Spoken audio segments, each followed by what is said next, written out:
Good morning, everyone. We are taking a look at our top stories this morning. Those wildfires in California still burning as that death toll climbs, as does the number of people missing. We're going to have the latest on that. Meanwhile, in the Northeast, we're looking at a winter wonderland that wasn't so pleasant to travel in. We'll have the update on that and what we can expect with the weather coming up. But first, here are your headlines.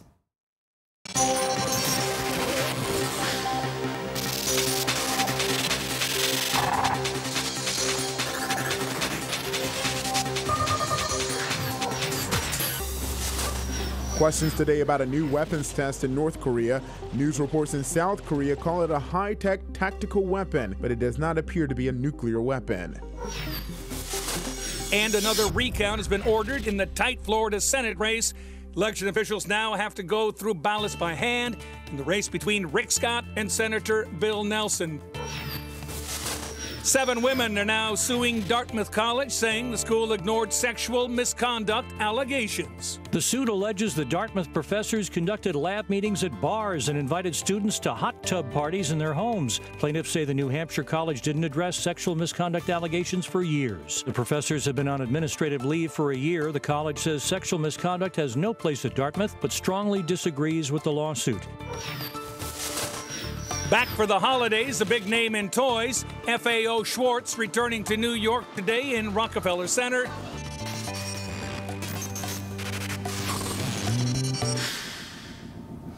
Welcome to the debrief. We're going to start things off over in California, where those wildfires are still burning. The death toll over in the northern Camp Fire, just that one fire has now climbed to more than 60 people dead. It's the deadliest fire in state history.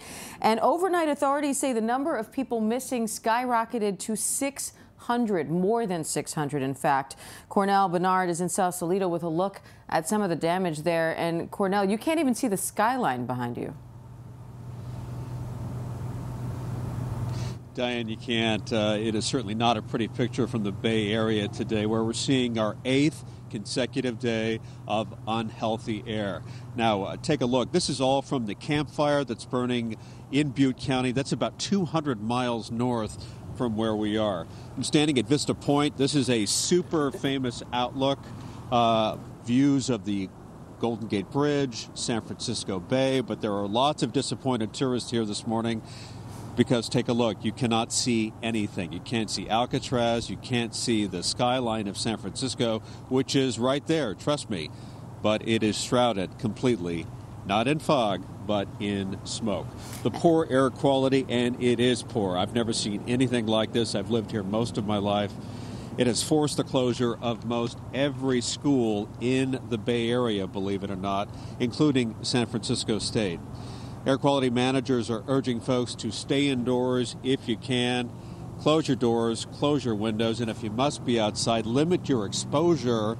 And everyone is encouraged to wear masks like these with some filters which can filter the smoky particles, which are really dangerous to breathe in. Trouble is, you can't find any of these masks. Most of them are sold out at local hardware stores. Diane, back to you now. All right, Cornell Bernard, we appreciate it. Cornell, get your mask back on. Thank you so much for the report. Meanwhile, over in the South, residents are still dealing with the Woolsey fire, among others. Maggie Ruley is in that fire zone. And Maggie, this feels like it's been going on forever. What's the latest? Dan, that's because it has been. It's been more than a week that California has been dealing with these massive blazes. And just hearing to our partner up north there, it's the air quality is so dangerous up north. Now, down south, we have it a little luckier. Weather conditions have improved dramatically. We've even gotten a sea breeze today to bring in some much needed moisture to the air. So here down south, we've been mostly battling the Woolsey fire. That's now over 60% contained. Firefighters just this morning saying that they're confident that they can keep it contained. But they also warn people that we're never really out of the woods because here in Southern California and really California statewide, it's always fire season, they say. Just this morning, a small brush fire popped up nearby. Firefighters were able to battle that back down. But it's another example, Diane, of just how touch and go the situation really is. Now that for the most part it is contained, people are focusing on rebuilding because take a look at some of this destruction. This is what many homeowners are dealing with. Not just many, but thousands of homeowners statewide have come home to situations like this, to the plot after plot where their homes used to be. And I know we're almost getting used to seeing this destruction now, but you want to keep showing it just to show the scope of the aftermath that people have to deal with, because that's the problem now, Diane. It's, these homes are gone.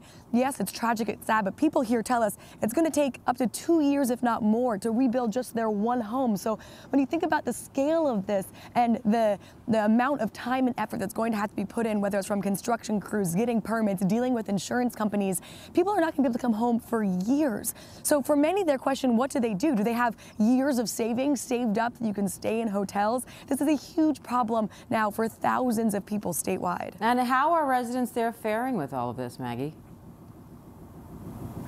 I think what's most striking for me, Diane, is watching the residents here, many on this block that we've met and spoken with, and they say that you watch them come home and look at this plot of land, and just this look of shock and emptiness on their faces is what has struck me the most. There's really almost nothing left to say. People are just sort of standing there in this lot of where their home used to be.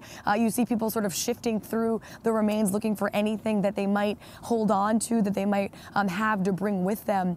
And also then this look of, once that finally starts to settle in, that shock settles in, of what do we do now? Again, people tell us that they estimate at least 2 years for them to rebuild, and that's just one plot of land.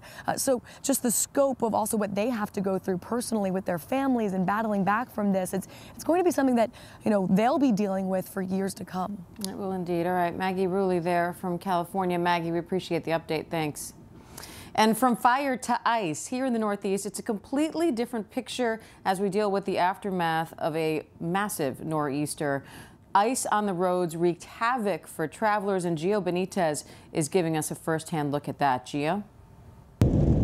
Hey there, Diane. Yeah, it's a little better than it was yesterday, obviously, but it's still a mess out here. I want to go ahead and show you the images from the road right now, because what you're seeing is the snow melting and the rain falling. And so what's happening is you're getting the perfect conditions for the black ice to form. That's that dangerous, slippery, invisible black ice forming on the roads. So you have to be very careful. You have to be very slow. We saw some crazy images out of Port Authority yesterday when all of this was going down. People just couldn't get out. And so you had armed guards on the escalators because they were trying to prevent a stampede. And then you had all of these people there just packed together. They were trying to get home. They couldn't. As you know, Port Authority in Manhattan, that is a hub for so many commuters here in the tri-state area to get home and to go everywhere, all throughout this region. But you also had some insane situations happening on the George Washington Bridge. We were there. We were actually stuck in this traffic for 5 hours because there was an accident on the George Washington Bridge, and so part of that bridge was just totally shut down into Manhattan and out of Manhattan. Everything was just shut down. And so we actually have images of people walking across the George Washington Bridge. That's the only thing they could do. We also saw some buses that were in Jersey, and we had some buses that were just totally stuck in the snow, and you had people pushing these buses out of the way. So really just an insane mess. Hopefully now, as we head into the weekend, this gets a little better, but no doubt about it, today's commute, it's gonna be tough because you have to watch out for that black ice. Diane? All right, Gio Benitez, and we got an update from New Jersey authorities just a little while ago, essentially saying, not everybody expected the storm to be this bad, and so they were somewhat unprepared to deal with it in some of those capacities. But unfortunately, it wasn't just the roads affected. For anyone traveling in the air, this storm affected flights all around the country with delays and cancellations all over the place. Ariel Reshef is in Newark Airport with a look at that. Ariel?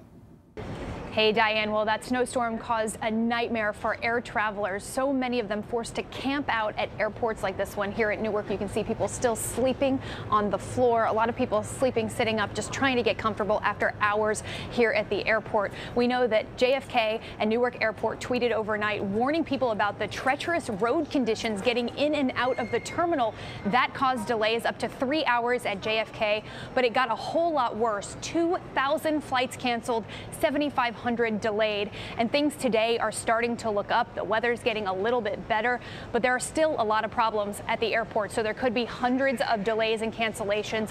The best advice, experts say, is to be sure to check with your carrier before you head to the airport, and also give yourself plenty of time to get to the airport as well.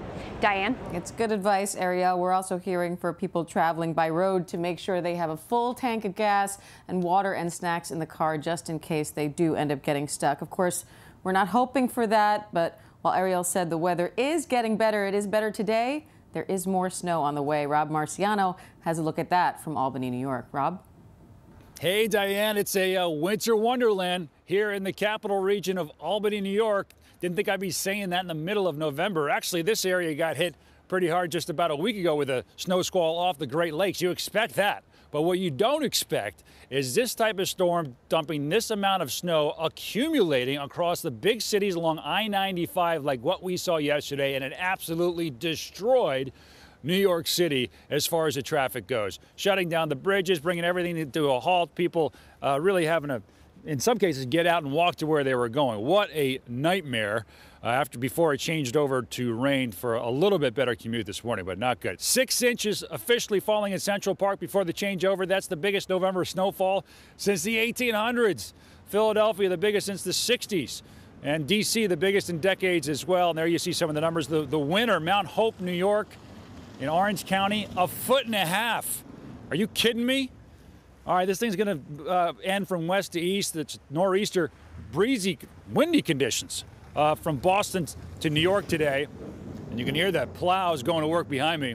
In Chicago, another clipper system coming in for tomorrow. Shouldn't have an impressive amount of snow, but it's going to have an impressive amount of cold air behind it. So some areas that got a lot of snow, it's going to stick around. Looks like through the weekend, wind chills are going to be below freezing across the Northeast and into the teens through parts of the Midwest. We had such a long winter last year, Macedo. I'm not ready for this one, and it's already here. Can you believe that? By the way, over 300,000 at some point without power. You know, the leaves are still on the trees, especially down across the New York City area. So that just kind of catches this snow, weighs those branches down even more. And we saw so many branches and trees come down because of it with this heavy, wet snow. All right, I know you probably were running around with your snow shoes and your snowsuit yesterday. I hope you embraced it. You gotta spin a positive note on this one, Macedo. Winter is not just coming, it looks like it's here. Back to you. My pregnant feet don't fit in my snow boots anymore, Rob, so I was actually in high heels, and in my bag I had slippers. Completely unprepared. Totally true story.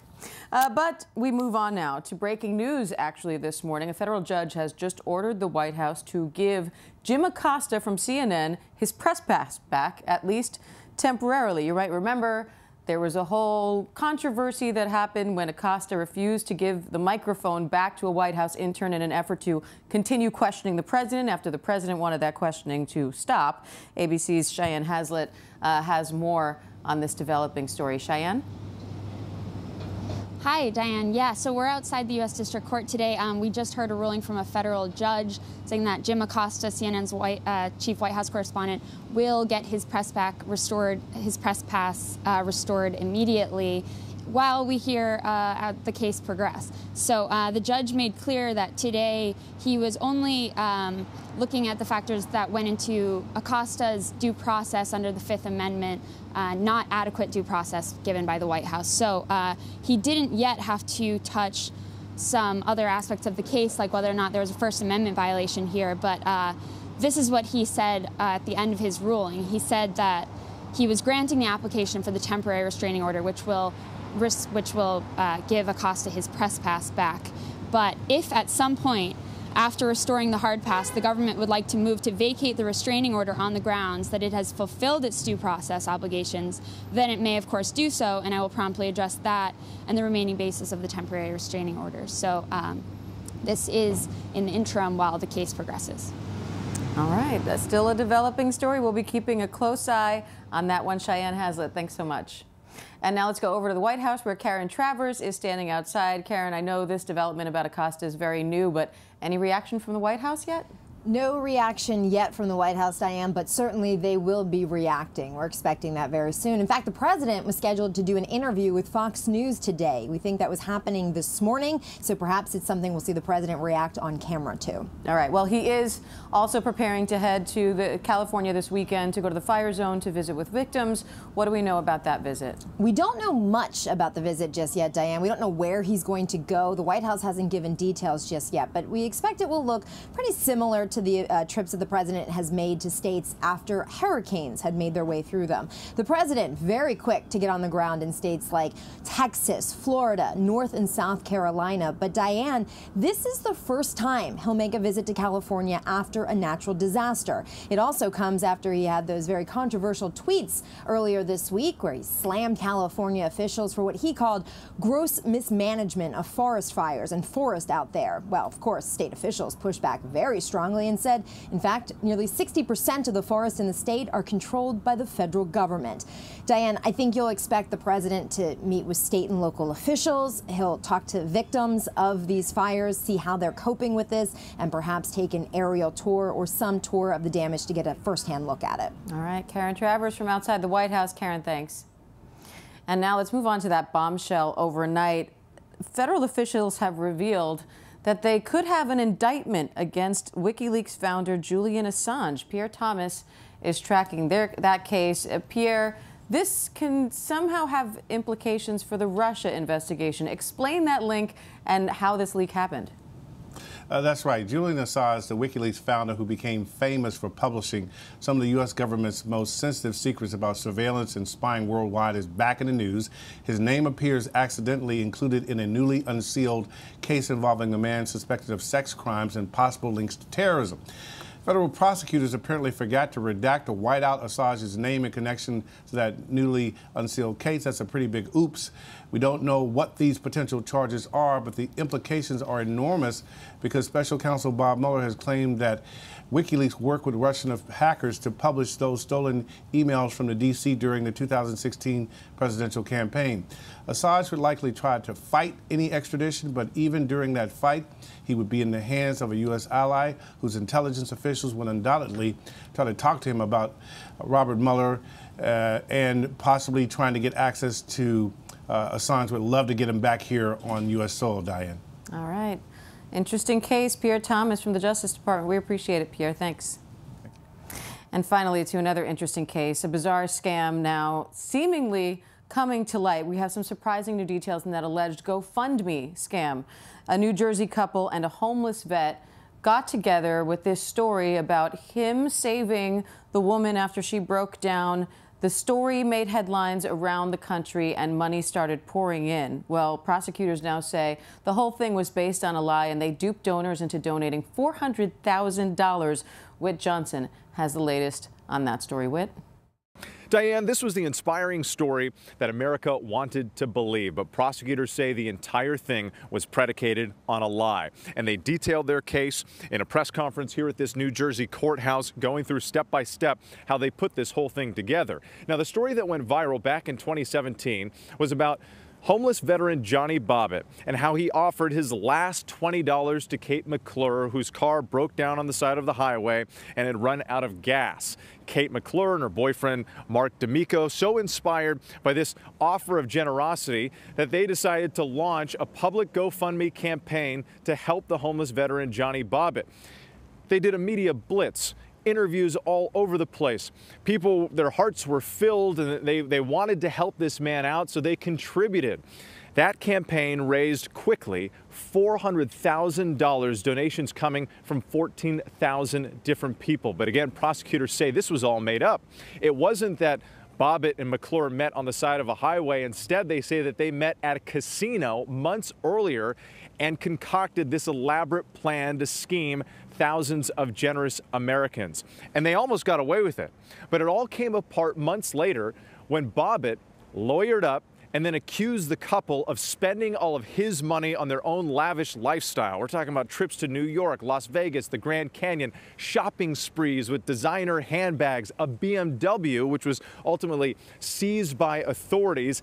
And that's what alerted investigators to a possible problem. And they learned throughout the process of looking into all of this that Kate McClure herself actually admitted to a friend in a text message that the whole thing was completely made up.